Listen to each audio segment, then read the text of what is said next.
ਵਾਹਿਗੁਰੂ ਜੀ ਕਾ ਖਾਲਸਾ ਵਾਹਿਗੁਰੂ ਜੀ ਕੀ ਫਤਿਹ। ਕੱਲ੍ਹ ਅਸੀਂ ਗੁਰਬਾਣੀ ਵਿਚਾਰ ਅਰਥ ਅਤੇ ਨਿਯਮਾਂ ਦੀ ਵਿਚਾਰ ਕਰਦੇ ਹਾਂ। ਵਿਆਕਰਨ ਗੁਰਬਾਣੀ ਵਿਆਕਰਨ 'ਤੇ ਪਹੁੰਚੇ ਸਾਂ। ਤਾਂ ਬਹੁਤ ਸਾਰੇ ਲੋਕਾਂ ਦਾ ਖਿਆਲ ਹੈ ਕਿ ਗੁਰਬਾਣੀ ਵਿਆਕਰਨ ਦੇ ਅੰਡਰ ਨਹੀਂ ਹੈ ਜੀ, ਰੱਬੀ ਬਾਣੀ ਹੈ, ਤੁਰਕੀ ਬਾਣੀ ਹੈ, ਤਿੰਨ ਸਗਲੇ ਚਿੰਤ ਮਿਟਾਈ। ਇਸ ਲਈ ਉਹ ਇਸ ਗੱਲ 'ਤੇ ਇਤਰਾਜ਼ ਕਰਦੇ ਨੇ ਕਿ ਗੁਰਬਾਣੀ ਦੀ ਵਿਆਕਰਨ ਨਾ ਬਣਾਈ ਜਾਏ, ਵਿਆਕਰਨ ਅਨੁਸਾਰ ਅਰਥ ਨਾ ਕਿਸੇ। ਗੁਰਬਾਣੀ ਦੀ ਵਿਆਕਰਨ ਨਹੀਂ ਹੈ ਜੀ, ਇਹ ਰੱਬੀ ਬਾਣੀ ਹੈ। तो मैं एक गल स्पष्ट करा ऐसे वीरां नूं कि इंसान जो भी मुखों बोलता है, किसी भी बोली नूं बोलता है, उस बोली के कोई नियम होंदे ने। उहदे विच इस्त्री लिंग, पुल्लिंग, एक वचन, बहुवचन आदि बहुत सारे नियम होंदे ने जिहड़े देखने पैंदे ने ते ओह जिहे लफ्ज़ इस्तेमाल करने पैंदे ने। तो वो जिहड़े बोली के नियम होंदे ने, बोली नूं शुद्ध बोलण दे, लिखण दे, समझण दे, उन्हां नियमां नूं व्याकरण कहंदे ने। गुरबाणी भावें रब्बी हुक्म हन, पर यह रब्बी हुक्म गुरु साहब की सुरती बिरती विच उन्हां दी समझ विच आए, उन्हां दे मन विच उतरे। उन्हां मन विच उतरे विचारां नूं संसार दे सामने प्रगट करन दे लई गुरु साहब ने मुख तों बैखरी बाणी दे विच उचारण कीते, अखरां विच उचारण कीते। जिहड़ी चीज़ जुबान तों अखरां नाल उचारण हुंदी है वो नियमबद्ध हुंदी है, वो बेनियमी नहीं बोली जा सकदी। किसे इस्त्री लिंग के लिए असी पुल्लिंग लफ्ज़ नहीं इस्तेमाल कर सकते, पुल्लिंग लिए इस्त्री लिंग लफ्ज़ इस्तेमाल नहीं कर सकते। ਜਿਹੜੇ ਬਹੁਤ ਸਾਰਿਆਂ ਦੇ ਸੰਬੋਧਨ ਕਰਨ ਲਈ, ਬਹੁਤਿਆਂ ਨੂੰ ਸੰਬੋਧਨ ਕਰਨ ਲਈ ਲਫ਼ਜ਼ ਵਰਤਦੇ ਹਾਂ, ਉਹ ਇੱਕ ਬੰਦੇ ਲਈ ਉਹ ਲਫ਼ਜ਼ ਅਸੀਂ ਨਹੀਂ ਵਰਤ ਸਕਦੇ। ਤੋ ਇਹ ਨਿਯਮ ਹੁੰਦੇ ਨੇ ਬੋਲੀਆਂ ਦੇ। ਕੁਝ ਐਸੀਆਂ ਵੀ ਬੋਲੀਆਂ ਨੇ ਜਿਨ੍ਹਾਂ ਦੀ ਕੋਈ ਆਪਣੀ ਲਿਪੀ ਨਹੀਂ, ਉਹ ਕਿਸੇ ਲਿਖਤ ਪੜ੍ਹਤ ਵਿੱਚ ਨਹੀਂ ਆ ਰਹੀਆਂ, ਪਰ ਉਹਨਾਂ ਬੋਲੀਆਂ ਨੂੰ ਬੋਲਣ ਵਾਲੇ ਲੋਕ ਵੀ ਨਿਯਮਬੱਧ ਬੋਲਦੇ ਨੇ, ਬੇਨਿਯਮ ਨਹੀਂ ਬੋਲਦੇ। तो गुरबाणी जिहड़ी इतनी महान काव्य रचना है, कई किस्म की काव्य रचना दी वणगियां ने, अलंकार ने, दृष्टांत ने। तो गुरबाणी जिहड़ी इतनी किस्म दी कई वणगियां दी काव्य रचना है, ये एक बेनियम थोड़ी बोली है। ये मुख्य जिहड़ी बोली जाती वाली जिहड़ी बोली है, ये किसी नियमबद्ध होंदी है। तो गुरबाणी विचों गुरबाणी के नियम लभे गए जिहड़े विद्वानां ने, उन्हां नूं व्याकरण का नाम दिता गया।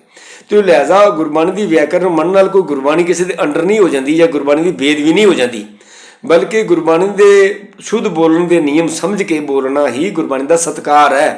अशुद्ध गुरबाणी बोलनी या अशुद्ध अर्थ करने व्याकरण ना समझ के, जिवें असीं पिछे भी विचार कर रहे हैं कि जो व्याकरण सी तो बहुत सारे दे शब्दों के अर्थ कहानियां जुड़ जुड़ के किए जाते सन, गलत अर्थ किए जाते सन। लिहाजा ये भुलेखा दिमाग चों कढ़ देना चाहिए है कि गुरबाणी की व्याकरण नहीं है। विद्वानों ने बड़ी मेहनत करके खोज करके गुरबाणी विचों व्याकरणिक नियम लभे तो उन्होंने अनुसार अर्थ किए। खास करके ये प्रोफेसर साहिब सिंह जी की बहुत वड्डी देन है सिख कौम नूं। तो इन्होंने लोगों का ख्याल है, पंक्ति इस्तेमाल करते हैं कि अखर लिखे सही गावां अवर ना जाना बाणी। बई इस पंक्ति में गुरु साहब हुक्म कर गए हैं कि गुरबाणी के अखर जिवें लिखे ने उस तरह ही गाने ने, उस तरह ही पढ़ने ने। इन्हां विच कोई बिंदियां टिप्पियां फालतू असीं नहीं लगा सकते, औंकड़ सिहारियां उचारण छड्ड नहीं सकते। उन्होंने लोगों का यह ख्याल है। तो ये जिहड़े शब्द की पंक्ति लैंदे ने, ये गलत अर्थ ले जा रहे हैं। शब्द का मुख भाव मेरे साहिबा हूँ आपे भरम भुलानी, अखर लिखे सही गावां अवर ना जाना बाणी। ये राव की पंक्ति है कि मेरे साहिब ही मेरे परमात्मा, मैं भरम भुलेखे विच पै गई हाँ।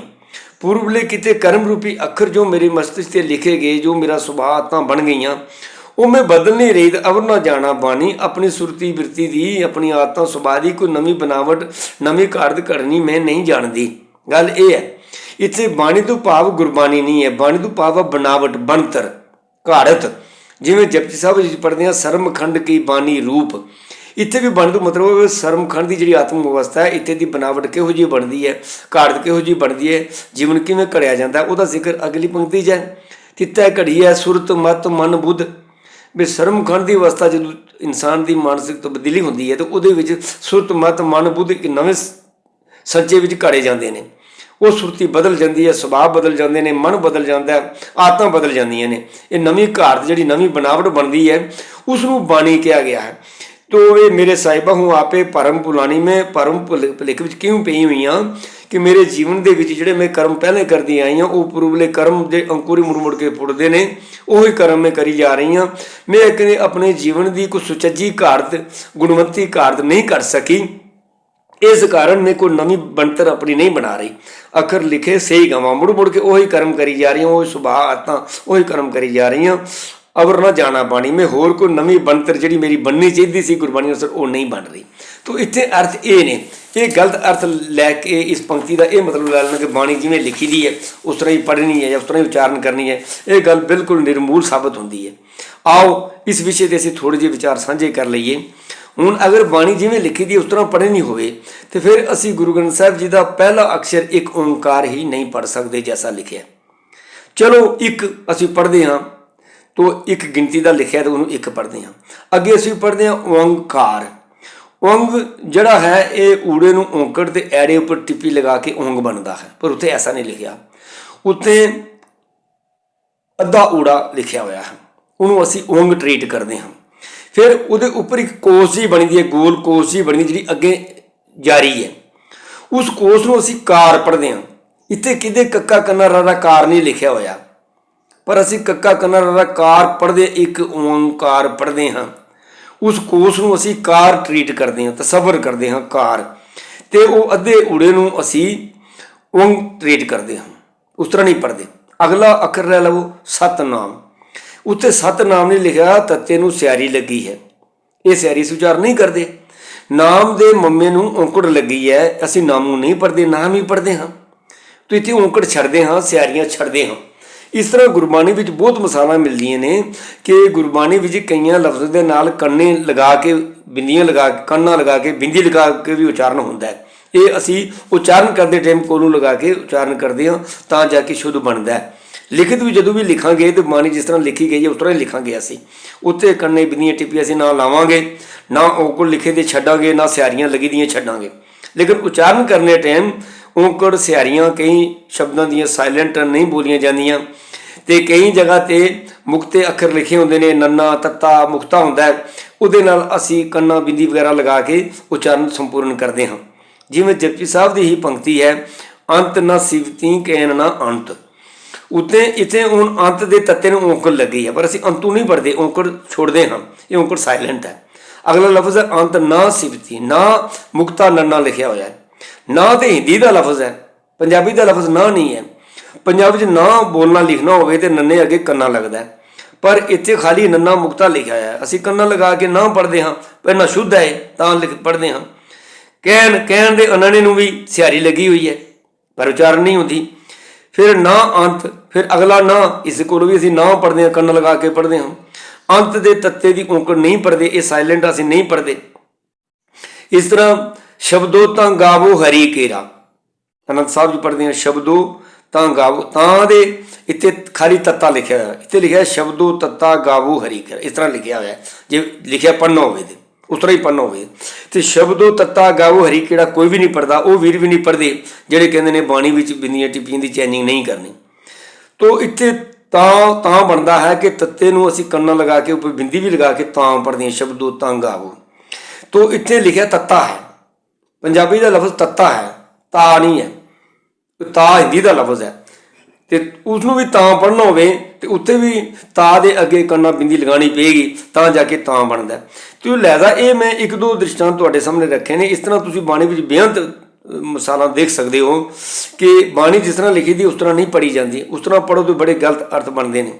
हुण जिस तरह तुसीं अगे देखो लफ्ज़ है दृढ़ तने लिखने संपूर्ण है, ये लफ्ज़ लिखे ने दद्दा पैर रारा सियारी राड़ा उपर टिप्पी तत्ता ते अनाना, अगे दो बिंदियां लगी हुई ने घोलण वालियां दो बिंदियां। हुण इत्थे असीं किस तरह पढ़ांगे, दृढ़ तन दो बिंदियां पढ़ांगे, लिखण दो बिंदियां पढ़ांगे जिस तरह लिखे दे ने, संपूर्ण दो बिंदियां पढ़ांगे नहीं। ये गुरबाणी व्याकरण के नियम लभे गए ने कि ये जिहड़ियां दो बिंदियां ने इन्हां नूं हाहे सियारी वाला उच्चारण बनता इन्हां दे नाल। तो उच्चारण होएगा दृढ़ तन है, बिंदियां नहीं पढ़ी जानियां, लखने संपूर्ण है। इस तरह असीं सिरलेख पढ़ते हैं शब्दों के, धनासरी महला पहला दूजा तीजा चौथा पंजवां नौवां इस तरह पढ़ते हैं। तो उत्थे पंजवां नौवां नहीं लिखा होंदा, गिनती का 5 लिखा होंदा है।